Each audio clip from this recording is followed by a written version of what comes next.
টার্কির ইস্তানবুলের হায়া সোফিয়া এবং ব্লু মস্ক সম্পর্কে সবাই জানে। ইস্তানবুলের প্রতি বছর লক্ষ লক্ষ মানুষ বিভিন্ন ধর্ম ও সংস্কৃতি থেকে এগুলো দেখতে আসে। তবে অনেকেই জানে না যে বসফরাস নদীর অন্য পাশে আছে গ্র্যান্ড জামলিকা মস্ক, যেটা ইউরোপের অন্যতম বৃহত্তম মসজিদ।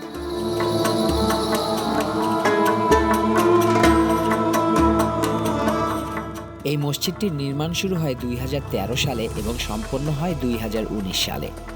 এর উদ্দেশ্য ছিল ওসমানীয় স্থাপত্যের ঐতিহ্যকে নতুনভাবে উপস্থাপন করা, আধুনিক ইস্তানবুলের ক্রমবর্ধমান মুসলিম জনসংখ্যার জন্য একটি বিশাল উপাসনাস্থল তৈরি করা এবং তুরস্কের ধর্মীয় ও সাংস্কৃতিক পরিচয়কে আরও দৃঢ় করা।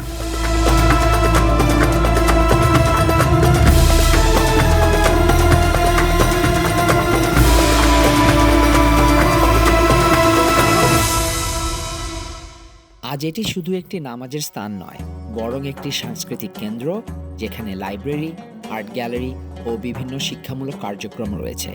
পাশাপাশি এটি একটি গুরুত্বপূর্ণ পর্যটন কেন্দ্র, যা তুরস্কের সমাজ, অর্থনীতি এবং মুসলিম ঐক্যে গুরুত্বপূর্ণ ভূমিকা রাখছে।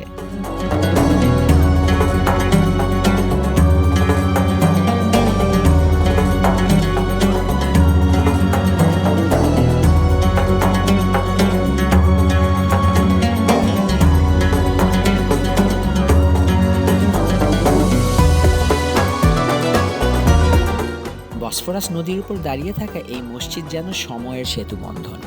একদিকে ওসমানীয় গৌরব, অন্যদিকে আধুনিক তুরস্কের আত্মবিশ্বাস। এর সুউচ্চ মিনারগুলো যেন আকাশ ছুঁয়ে ঘোষণা করে, বিশ্বাস কখনো ম্লান হয় না, বরং সময়ের সাথে আরও উজ্জ্বল হয়ে ওঠে। গ্র্যান্ড জামলিকা মসজিদ তাই কেবল একটি ইট পাথরের স্থাপনা নয়, এটি তুরস্কের আত্মার প্রতিফলন, যেখানে ইতিহাস, ধর্ম ও জাতীয় গর্ব একসাথে এক অনন্য সুরে মিশে গেছে।